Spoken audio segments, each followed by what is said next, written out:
நம்ம டெய்லியும் அன்றாட பயன்படுத்தும் பொருட்களை நாம் கண்காணித்து சரியாக பயன்படுத்துகிறோமே, ஆனால் நாம் ஏன் நம் மனதை கண்காணித்து சரியாக பயன்படுத்தாமல் விட்டோம்? சில உதாரணங்களை வைத்து பார்ப்போம். உதாரணம், ஒரு மொபைல் ஃபோன் நீங்கள் யூஸ் பண்ணுறீங்கன்னு வச்சுக்கோங்க. அந்த மொபைல் ஃபோனுக்கு பேக்ரவுண்டில் அன்வான்ட் ஃபைல்னு சொல்லி டேட்டா ரன் ஆகிட்டு இருக்கும். அதை நம்ம போய் ஸ்கேனிங் ஆப்ஷன் மூலமாக கிளியர் சாட் கொடுத்தோம் அப்படின்னா அன்வான்ட் ஃபைலும் அப்ளிகேஷனும் கிளியர் ஆகி மொபைல் ஹேங் ஆகாமல் தடுக்குது.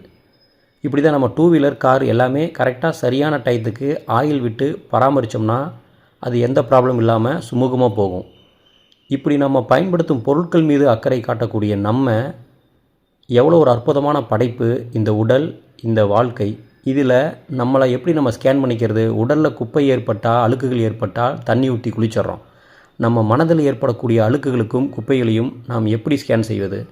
அதுதான் தவம், தியானம்.